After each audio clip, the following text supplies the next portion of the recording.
look, there's the Black Holocaust. I knew it was prophecy. 1,000 times worse than the Jewish atrocities. Uneven playing field, there'll never be a fair score. Cause in 1619, that's when they declared war. We the 12 tribes, the ones that the promise reaches.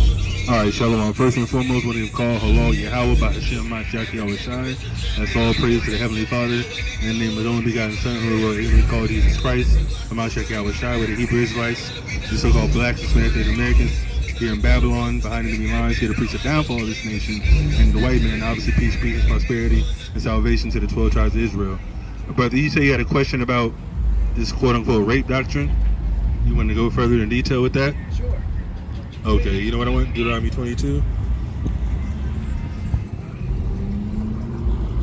Because this is the only verse that... Yeah, you got the blue letter on your phone? Yeah, let's read 22, and I think it's 22. It's further down.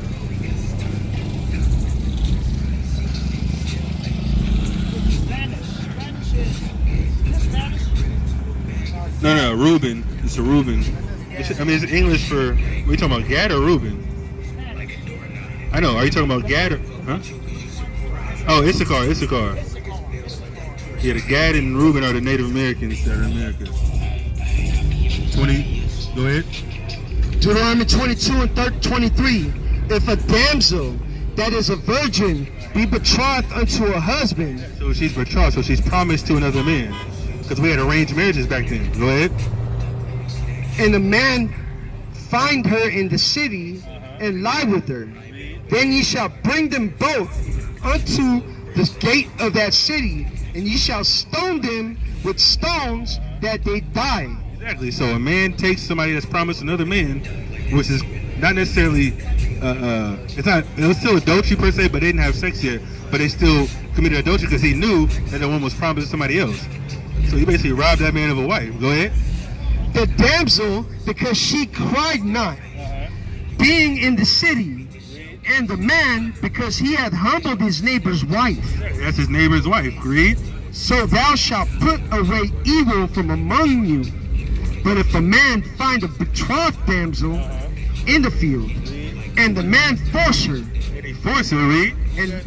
And lie with her, read. Then the man only that lay with her shall die. Then the man only is gonna die, because first the man went up to her, hey, let's go sleep around. She didn't say nothing. All right, let's do it. They both gotta die. This time he finds a woman, he forces her, which is rape. I don't agree. This time the woman doesn't agree, but he takes her anyway. He's the only one that's going to die, because that's where rape comes into play. So where they getting we can rape 12-year-olds at? Because sex is marriage in reference to the Bible, but you can't just go around forcing yourself on other women. That's madness. You got that in the blue letter? Yeah, go ahead. This is H2388. It's Chazak. It means to strengthen, prevail, harden, be strong, become strong, be curious, firm, grow, to be strong, to prevail, to be firm, to press, to grow, to strengthen, to make strong, to strengthen. So basically you're overpowering somebody. A man is naturally stronger than a woman for the most part. So you're basically imposing your will on a weaker vessel and taking her virginity. And that's when you deserve death, because virgins were basically, I don't say the pillars of our community, but that was a big thing, a huge thing in the Israelite community. Because you want somebody that is undefiled per se. That's what happens when somebody sleeps with somebody else's wife. That's why it's such a vile act, and adultery deserves death, because you disgrace the Most High's holy communion between a man and a woman. And obviously you defiled her because you're not supposed to be in that woman at all. You understand that? You got something? But unto the damsel they shall do nothing. There is in the damsel no sin worthy of death. For as when a man rises against his neighbor and slayeth him, even so is this matter. It's the same thing as me sneaking into somebody's home in the middle of the night and murder them in their sleep. That's what they're comparing somebody being raped to. They're helpless. They can't do anything to defend themselves. That's what it's referencing. Go ahead. For he found her in the field, and the betrothed damsel cried. There was none to save her. So she cried for help, but there was none to save her, because he took her across town in the middle of nowhere and raped her and left her there. Exactly. She's not guilty. She didn't agree with it. But when you spoke earlier, she agreed. Well, no, there's two different scenarios. That's what I'm saying. Exactly. So therefore, that made her guilty also. Exactly. Because she said, come on, do this. Exactly. Facts. Yeah, go ahead. If a man find a damsel that is a virgin, which is not betrothed, She's not promising anybody, read. and lay hold on her, Lay hold on her, which is similar to having sex, read. and lie with her, and they be found, then the man that lay with her shall give unto the damsel his father 50 shekels of silver, and she shall be his wife, because he hath humbled her, and may not be put away her all his days. Exactly. So basically, she's not betrothed. She's not promising anybody. She's a regular virgin. Nobody's promised to her. The man ends up sleeping with her anyway, and they find out like, hey, she's not promising anybody, but he took her virginity. Now she's quote unquote your wife because she's a virgin, and you take somebody's virginity, and in our customs, you're married to each other. So exactly, he basically manipulated her into being his wife. But at the end of the day, you have to pay the father. What is that, 30 shekels, you said? 50 shekels. But she agreed to this scenario. It doesn't necessarily say that, but give me that, what is that, 26? 28. Verse 28, lay hold. Give me that in the Hebrew.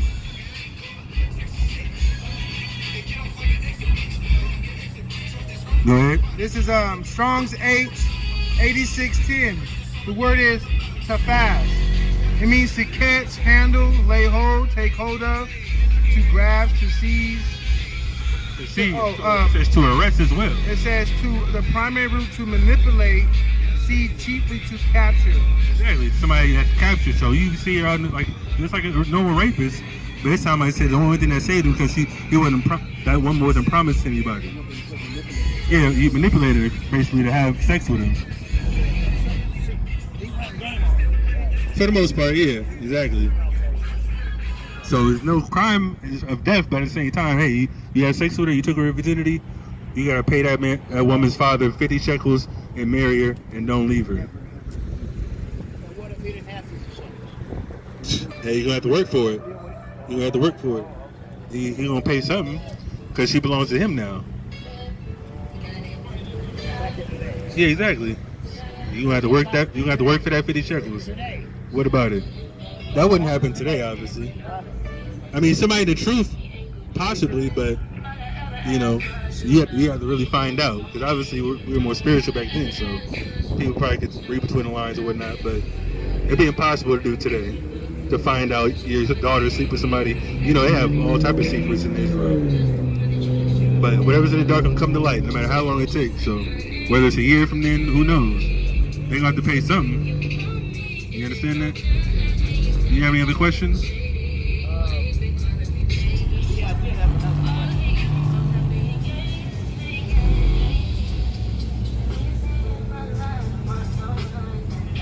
I had 3 children.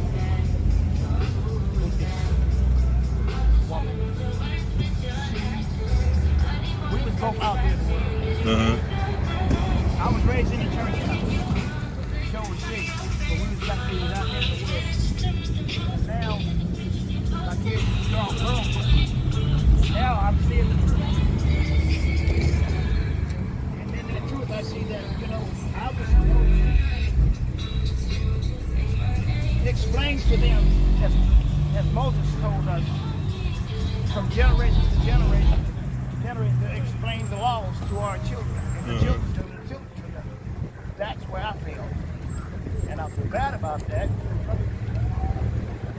Can you give me some input on what can I... Well, I would do it right now. I think you asked me this last time. I think you asked me this last time I seen you, if I remember correctly. I do remember. Well, give me Sirach 30. And it's pretty much similar. Like I said, you have time to do it because if you don't do it, give me Ezekiel 18. Exactly, it's gonna fall upon you. Even if I just put one day's work. One day's work? That's not work. I'm concentrating on my son. If I just tell him this, blah, blah, blah, blah, blah, and then turn away and walk away, I can do better than that. Of course you can do better. You got to do it a couple different times. You give me Titus 3 and 10 as well. You know what I want? 30 and 1. Yeah. Give me go down, read that. This is the book of Sirach, Ecclesiastes, chapter 30, verse 1. He that loveth his son causes him oft to feel the rod, You gotta beat your son to get that evil off him. Read.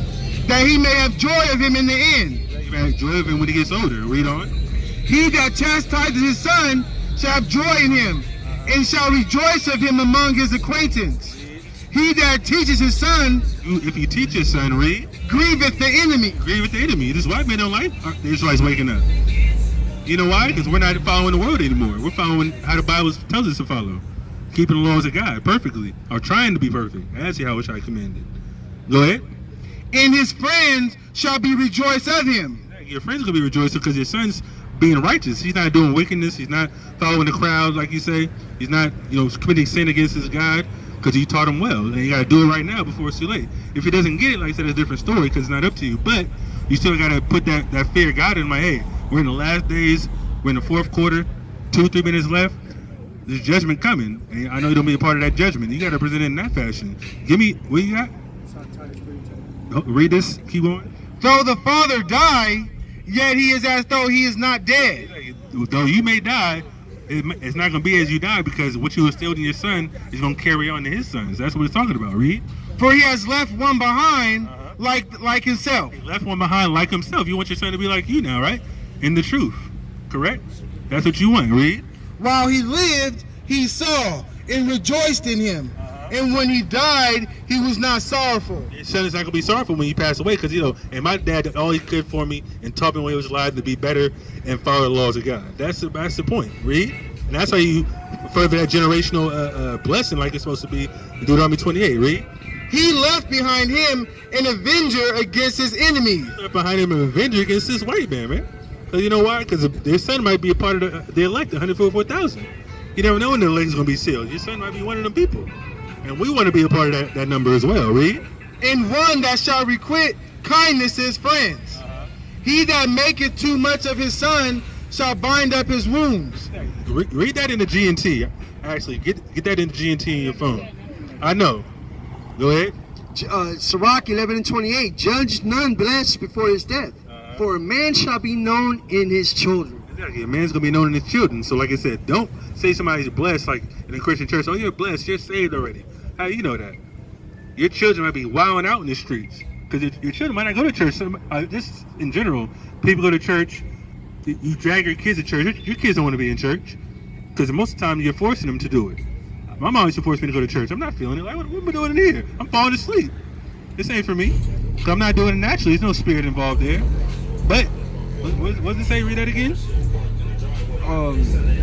Sirach 11 and 28. I actually had that in my lesson too.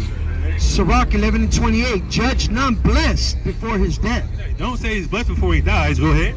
For a man shall be known in his children. Exactly. So if you don't leave an avenger for the enemy, you're going to be known by your children because, hey, even though the man passed away, like I said before, he instilled values and laws of God in his children, and they're being righteous as the Bible commands us to. Does that make sense?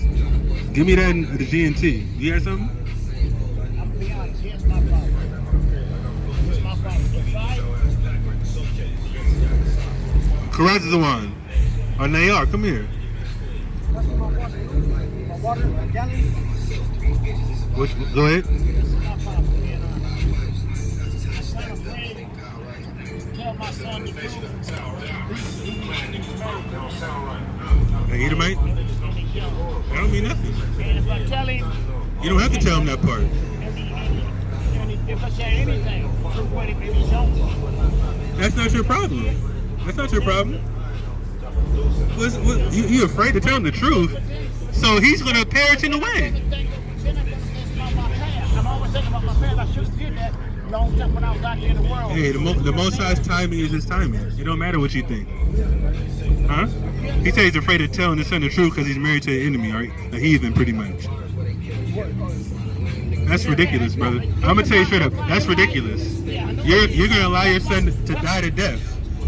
You're gonna allow your son to die to death. And my next question is, why am I feeling like that? You don't have to fear the Most High in you. You don't fear the Most High enough. That's what I would tell you. You're supposed to fear the Most High more than men. You afraid to tell your own son that you burnt what you believe in? You're an elder. I would respect your word before somebody younger than you. If he's telling me something that's actually worth hearing. Especially my father. Like, I haven't talked to my father in 20 years. I just got into contact with him recently. I know he's not in the truth. I'm gonna tell him. I don't have to bombard him with the truth immediately. I don't catch up and say, hey, this is what I've been doing. I forgive you of what you did in the past, leaving us, whatever the case may be. But now it's my turn to teach my dad. If he takes it, hey, what am I supposed to do? Most High commanded me to teach our people, whether it's my brother, sister, mother, father, whatever the case may be. Why am I getting those feelings though? Listen, why am I getting give me give me Sirach, the first chapter. What you got? something like You don't have to fear the Most High. That's what I think. You don't fear the Most High enough. You're thinking about yourself. You're being selfish. That's what I would say. I would think you're being selfish. Because like I said, everybody is not built to be on the front lines like we are. But at least you can tell people. There's plenty of people that are online, doing videos online, don't teach on the streets. That's not a problem. You might not be ready for that either. But tell your immediate family, your immediate people that know you and know that you've changed, whatever case you were doing back in the past, especially your own son. Like that should be the first person you told. Or your own, not necessarily your wife, because your wife's not together, but it's just a simple fact that you're not supposed to care what people think. You're supposed to fear God. Give me that in Acts 5. You know what I went? No. Go back to that. Yeah, go back to that. You fear the Most High. It's all through this chapter.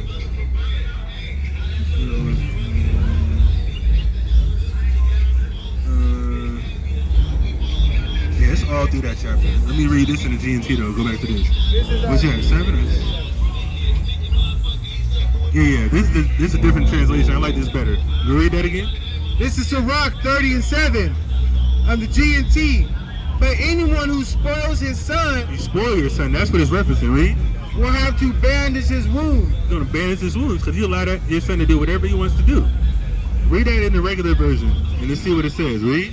He that maketh too much of his son, make too much of your son. Read. Shall bind up his wound. Exactly. A different translation, a Good News Translation says, you allow your son to be spoiled. When you spoil somebody, that means they're entitled to different things. It means they can run over you, talk to you whatever they want. That's how white people grow up, honestly. Black households don't allow kids to run over you unless you're weak. I would never run over my mother. I was scared of my mother. Because I knew, hey, I'm going to get my butt beat if I do something wrong. My mom didn't spoil me. She taught me about the Bible, but she's a Christian. I don't know no better at that time. But at the end of the day, I knew, hey, I'm not going to disrespect my mother. I love her first and foremost. Secondly, I know she's put in that position of authority, and I'm supposed to respect her at the end of the day. And that's how you're supposed to feel. Your son's supposed to respect you enough to listen to you. Even if he doesn't agree initially, like I said, you don't know what the Most High has in store for your son. But if you don't tell him, I'm going to tell you what he has in store for your son. Death and destruction. And the blood's going to be on your hands, because you're not going to be able to tell him. You got what I want? What's that? Yeah. Is it 3 or is it 18? Yeah, 3 and 18, that's what I want. What you got?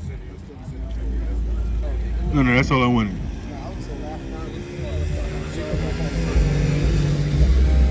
That's all I wanted. Drop that. Go ahead. Ezekiel 3 and 18. When I say unto the wicked, thou shalt surely die. Yeah, he's going to say to the wicked, he's going to die. Why? Because you know what the wages of sin are. Death. Your son's in sin, I'm sure. If he's not following the laws, he's in sin. Go ahead. And thou givest him not warning. You're not going to warn your son? Are you going to warn your son or not? So you have to, right? Go ahead. Nor speakest to warn the wicked from his wicked way. You got to warn your son from his wicked ways. Does he believe in the Bible? Because you grew up in the church, you said, right? the story behind my kids' mama. But I just want to know if they believe in the Bible. Yeah. He believes in the Bible. Yeah. So you should have no problem at least introducing a new information to him. It's a different perspective. I want to know what's that inside of me that's trying to hold me back from getting to Christ. Yeah, give me that in Timothy. Go ahead.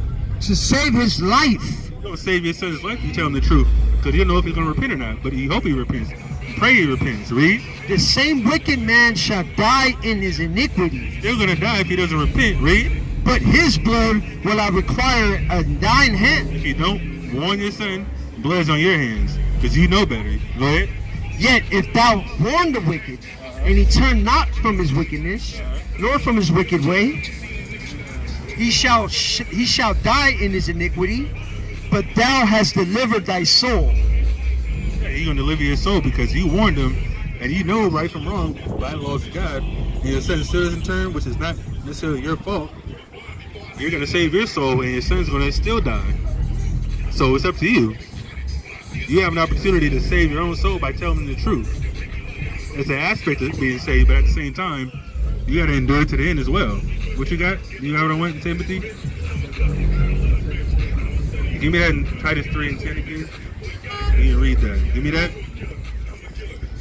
This is the book of Timothy, 2 Timothy chapter 1 verse 7. For Yahweh has not given us the spirit of fear. Hey, the Most High didn't give us the spirit of fear. You're not supposed to fear your own seed. That doesn't even correlate with me personally. I'm just saying, why would you fear your own son? Go ahead. But of power and of love and a sound mind. You have a sound mind knowing this truth and this doctrine. You know, the Most High loves you and your son because we're Israelites first and foremost. But if he doesn't know any better, you just let him go by the wayside. That's not true love because you're supposed to tell your son where he's going off at. Love is also correction.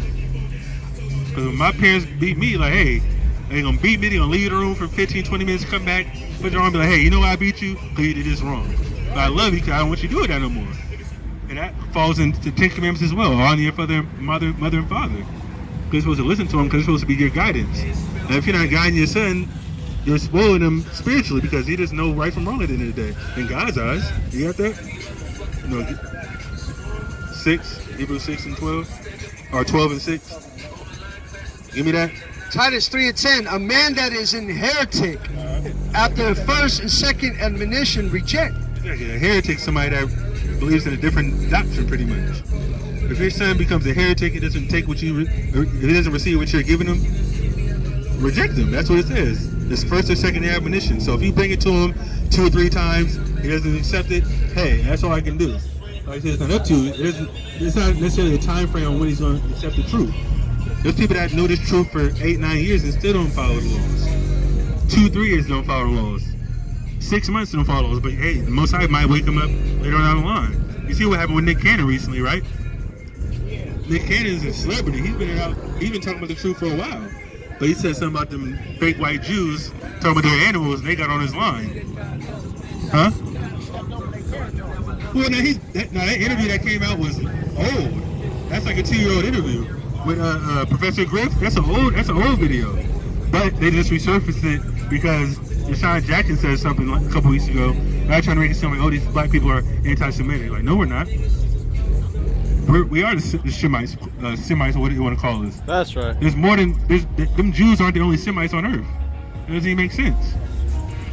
There's more than them white Jews are not the only Semites. We're Semites, Asians are Semites, Elamites, East Indians, all that stuff. The Arabs are Semites. Everybody that descends from Abraham are Semites. Exactly. East Indians, Arabs, Chinese, Japanese, black people in America, Hispanics, we're all Shemites. No, Shemites. No, it's Shemitic. You know, they call it Semitic, but it's Shemitic. We descend from. They say we're anti-Semitic because we speak against the Jewish people, which is stupid as hell. But anyways, what you got? Yeah, go ahead. This is Hebrews 12 and 11. Now no chastising for the present seemeth to be joyous. No chastising in this time seemeth to be joyous. You're going through affliction as a nation. Your son might be going through affliction. But when you tell him the truth, he might go through further affliction because that's what's promised to us. We're going to be like a woman in travail on the road to our salvation. Give me that. But grievous. Nevertheless, afterward it yielded the peaceable fruit of righteousness unto them which are exercised thereby. Exactly. People that exercise righteousness, keeping the laws of God, they might go through affliction because that's what's promised to us. Physical captivity and spiritual captivity if we're not following the laws of God. But when we do start following the laws, give me Sirach, the 2nd chapter. You know what I want? We're gonna go through chastisement because we're the children of Israel, and we're in the behind enemy lines. That's the bottom line. Our people need to learn the truth before it's too late. That's our job. Give me that in Baruch, the 3rd chapter. I think it's 28. You got that? Go ahead. Sirach 2:1. My son, if thou come to serve the Lord, If you come to serve the Lord, we want your son to serve the Lord, right? Go ahead. prepare thy soul for temptation. Prepare your soul for temptation. Go ahead. Set thy heart aright, and constantly endure, Constantly endure. Whatever you're going through, you got to endure. Have a mind that the Most High going to deliver you out of everything. Read. and make not haste in time of trouble. Don't make haste in a time of trouble. Don't think you're going to get your own way and get ahead by doing what you want to do. Most High might have you lose your job. I might get evicted. But guess what? Your first thought might be, hey, I'm going to sell some drugs, get some money real quick. Someone might go strip to get some money real quick. That's mine. Some people might do that just to get ahead for that 30 days to get another 30 days under their belt to live. Hey, guess what? It says don't make haste in a time of trouble. Give me that in Sirach 27. Go ahead. Cleave. What's that? Well, it doesn't say drag your feet. It says don't make haste. Haste means like a hurry. Don't hurry up and sin and go against the grain because the Most High putting you through affliction. Go ahead. Cleave unto him, You went to the Most High, read. and depart not away, that thou mayest be increased at thy last end. You want to be increased at the last end. Get that kingdom, that crown of life. That's what you want in the last end. Read this though. This goes hand in hand with that. This is Sirach 27, verse 1. Many have sinned for a small matter. You might go through affliction for a period of time and say you're going to sin for a small matter. You lose your job. That's not necessarily a small matter because the Bible also says the Most High can make somebody rich in a day. You might stumble across $1,000 walking down the street. But guess what? You might make haste and sin for a small matter, and the Most High might not bless you. You might get caught up and do some wicked and go to jail for the rest of your life over some small matter, thinking you're going to get ahead for a sin when you're in the truth. Read. And he that seeketh for abundance If you seek for abundance, try to get rich quick. Read. will turn his eyes away. Turn your eyes away. Read. As a nail striketh fast between the joinings of stones, so does sin stick close between buying and selling. Sin sticks close between buying and selling. What are you buying and selling with sin for? Selling drugs to each other. That's witchcraft according to the law. You're trading people's mindset and their chemical imbalance as well because you're putting a foreign body in somebody's body. That's witchcraft. Like pharmaceutical companies, that's considered witchcraft. Pharmakia, sorcery, that's what it is. Pain medication? Well, like I said, if you need it, like I said, there's a difference between needing it and selling it to people for a profit. If you go to a doctor and he prescribe it to you, hey, I mean, you might need it for a period of time. But if I buy it on the street level, Oxycontin and all this other stuff, I'm doing it for a profit.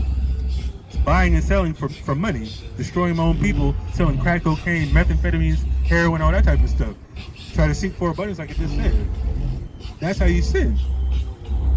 Because secondly, Schedule 2 drugs are on the same level as heroin and whatnot. Because it's not meant to go into somebody's body. But Tylenol 3, Vicodin, Oxycodone, all that stuff is for pain. But like I said, it's only supposed to be for a certain amount of time until you get better. Not doing it for money, just to buy a Rolls Royce or a Mercedes or whatnot. That's madness. Our people do that just because they see it on TV. Oh, I'm selling drugs and I got this jewelry on, I got these women. I'm buying bottles in the club and this VIP booth. That's vanity. That's madness. That's not going to get you ahead in life. That's going to get you a jail sentence at the end of the day. Or death because somebody tries to rob you for your jewelry or your money. Does that make sense? Do you have any other questions, man? Shoot me outside and say shalom, man.